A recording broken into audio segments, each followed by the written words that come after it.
thank you very much. Today, I'll give a talk about the world of combinatorial fuzzy problems and the efficiency of fuzzy approximation algorithms. First, I'll just give you some very rough ideas on what I'm going to talk about. Well, today's main theme is the, as you see, structural complexity theory of fuzzy problems. And for this purpose, I have to give several notions containing basically I'll give you a new framework to analyze and understand the complexity of the fuzzy problems.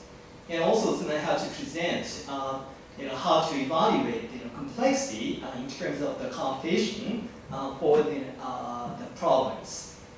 And finally, I'll give you several, just one particular problem that seems to be the most difficult to solve in particular complexity class called fuzzy MPA.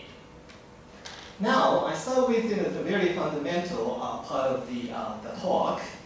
And as you know, fuzzy problems can be considered in many different areas because of this fuzziness.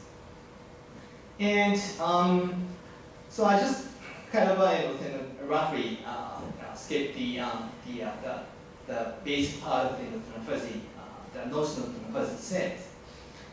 And well, here, I'm going to consider the new framework for the fuzzy problems, including the decision problem and the optimization problem and the counting problems. So some of you might possibly question why we needed a new framework. Because if you just take a look at the actual real world situation, we have a number of problems that requires very complex inputs and also the very complex outputs.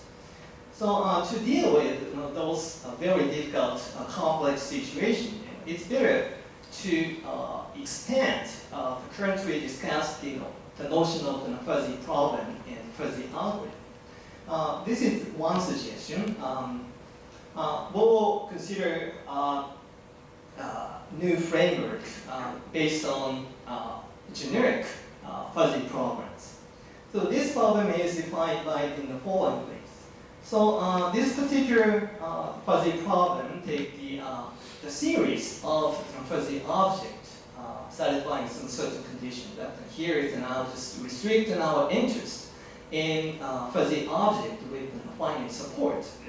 Support of the finite set is an element that has positive membership degrees. And here, I'll consider all possible output. That means the output of this problem could be fuzzy object.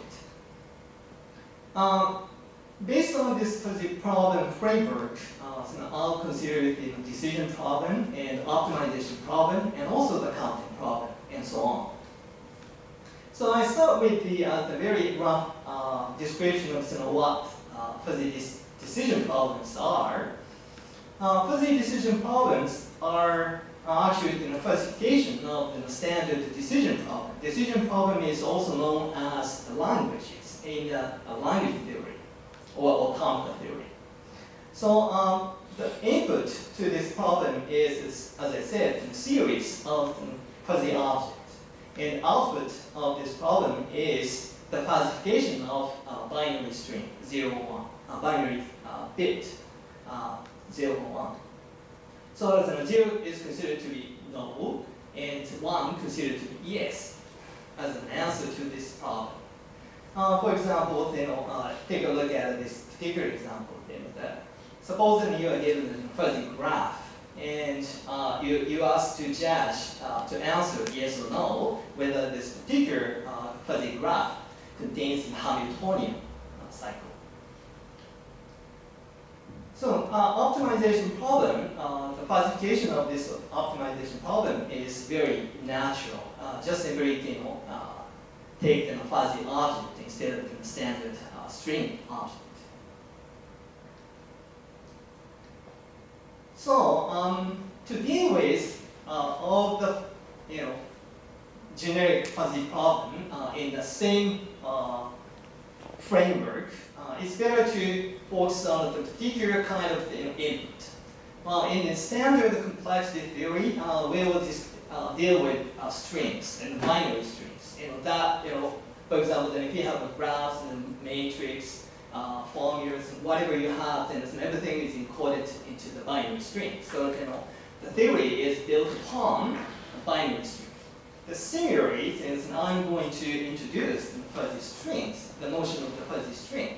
Fuzzy string is a very simple classification of the standard string. This notion is inspired by fuzzy numbers. So I'm not really going to deal with the whole detail in this particular short talk. Fuzzy string quantity is basically this fuzzy subset of the sigma stars. And sigma is the finite non-empty alphabet. And the fuzzy string is fuzzy string quantity that satisfies the particular conditions. And that means there is a unique crypt string that actually target of this quantum string, the fuzzy subset. And the cut point of this particular fuzzy set S is contained in some distance ball, the ball within the distance D, around a center at an x0 and radius and eta of the gamma. The gamma is the real number between 0 and 1. So now I'll present a model of the algorithm, the fuzzy algorithm. So I'm going to give two different models. One of them is a deterministic fuzzy Turing machine. The other one is the fuzzy circuits. And later, I'll mention that two models, two computational models are equivalent in the computational sense. The fuzzy Turing machines are the fuzzy extension of the non-deterministic Turing machine. So that was originally, the people in the 60s, they actually introduced the fuzzy Turing machine based on the non-deterministic fuzzy Turing machine, non-deterministic standard classical Turing machines. Okay, so I start with I'll give you just rough ideas, what the deterministic finite Turing machines are. The deterministic Turing machine, or I just simply call it DFTM. So the DFTM is the three tuples, N and C and I. And I is the target set pair, and so I can change. Okay, and C is the auxiliary function. So those are actually used to extend the notion of the fuzzy problem. But, well, it's not really important here in this talk, so just forget about this C.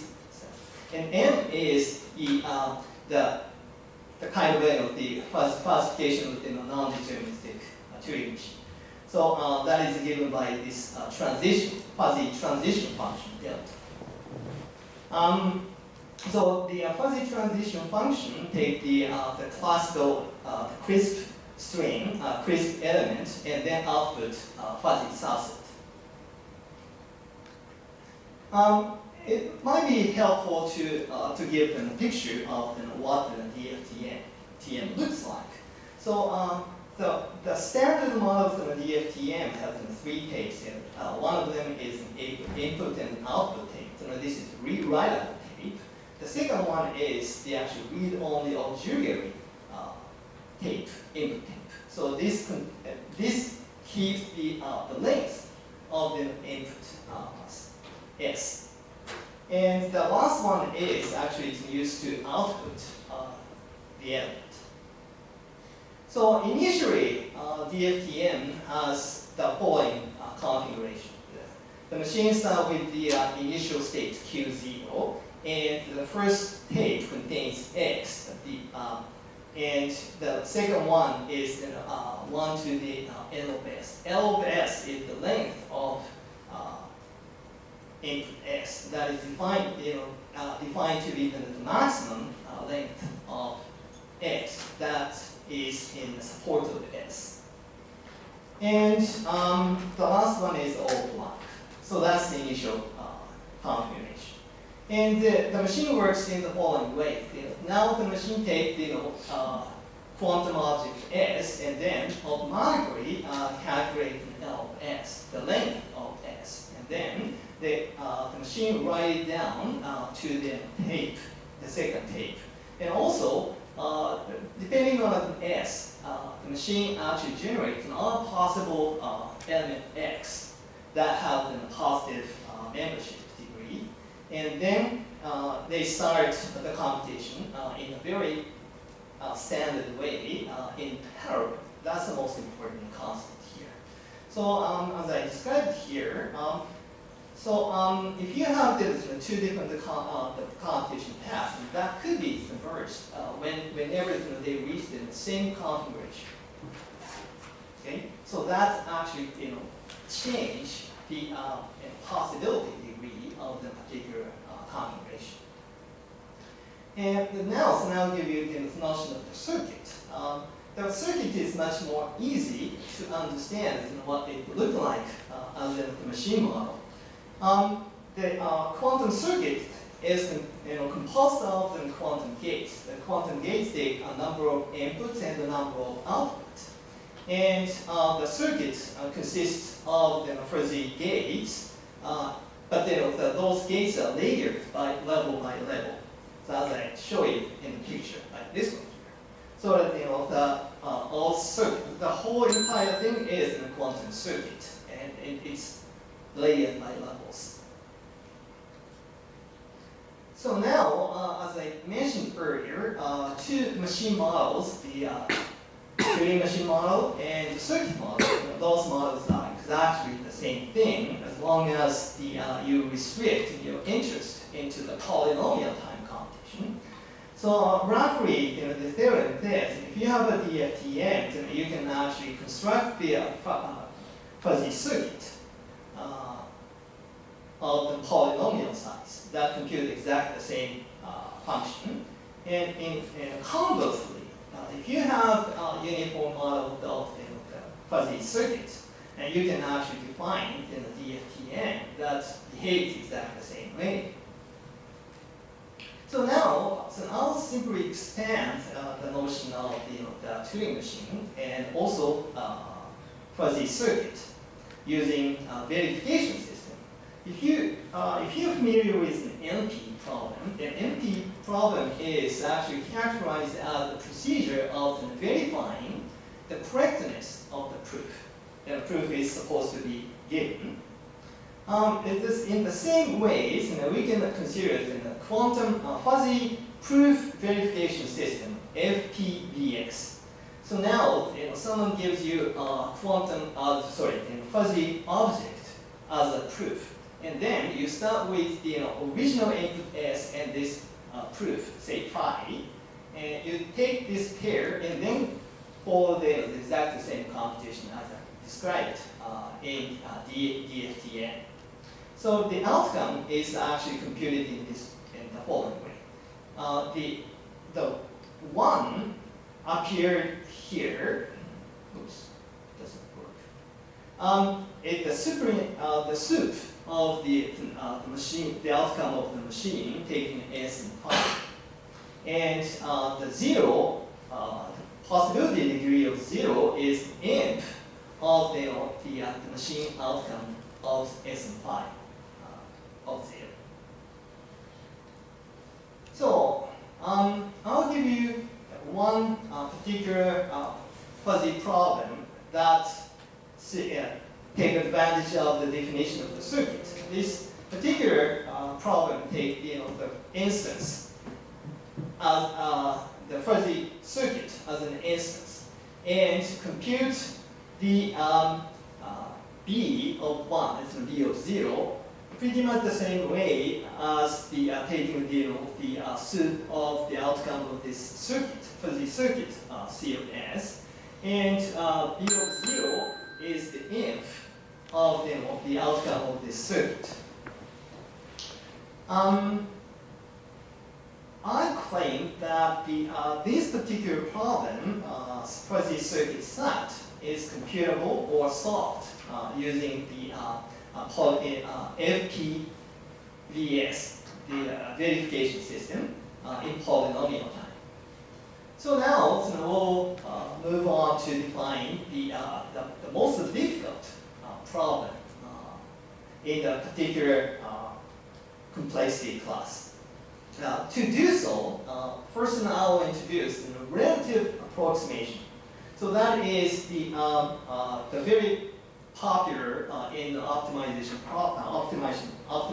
theory, taking the relative approximation. It's not the absolute approximation. And I will say N approximates, gamma approximates to resolve the fuzzy problem if you have the machine N, and that actually solve the question, produce the solution that is approximation of the original question, the answer. So now we'll introduce two fuzzy complexity classes called fuzzy PA and fuzzy NPA. As you see, those are a fuzzification of the complexity class P and NP. So the fuzzy PA, for example, that's the set or collection of the fuzzy problem, the generic fuzzy problem, fuzzy decision problem that can be solved by DFTN in approximate sense. And fuzzy NPA is similar, but using FPVS instead of the DFTN. So the inclusion is very obvious because the DFTN is a part of the FPVS. But I'm not quite sure whether the equality actually holds between two complexity classes. So finally, now present the most difficult questions. So first I have to define fuzzy reduction, and then now define the complete problem, the notion of the completeness. So the fuzzy reduction use the approximation scheme as I showed you before. So this reduction is very similar to the reduction used in the approximation theory. So we have the pair of the f and g, and f maps the one input to the another input, and the g is the transformation. It's an outcome of the one problem is reduced to the another solution of the another problem. And using these pairs, we can actually define it in reducibility. And using this reduction, we'll finally define the completeness notion. So the fuzzy problem is called the complete for a fuzzy NPA, or I just simply said, fuzzy NPA complete. If we satisfy the two conditions. First one is the problem D itself has to be a fuzzy NPA problem, and all problems that belong to as the fuzzy NPA can be reduced to this particular problem. So this problem is the most difficult question in this fuzzy NPA. So in the picture, we have the situation like this one, like this one. The fuzzy NPA consists of a bunch of problems, and in the bottom, the most easy problem belongs in the fuzzy PA. And the definition of the completeness gives you the problem that lies at the top level of this fuzzy NPA. So now So this is the last part of this talk. Circuit fuzzy SAT, this is a particular problem. So this problem is complete for this fuzzy NPA. So it seems to be hard to believe that this problem is solvable in the polynomial time using a fuzzy Turing machine.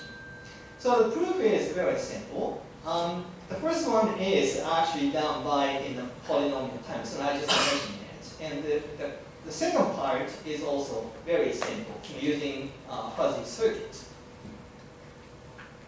So now, so I just skipped the optimization problem part and move on to the conclusion. I have introduced a new framework to consider analyze the fuzzy problem, and I defined the notion of the completeness. But there are many other questions that have not been solved or considered in this talk or my work. So I picked up 3 questions, like the equality part and the findings in the more complete problem, and also we have to develop further theory based on the optimization problem and the counting problem, and so on. Okay, thank you for listening, and I'll take your question. Also, any question or comment shortly? Okay, thank you very much. well, thank you very much.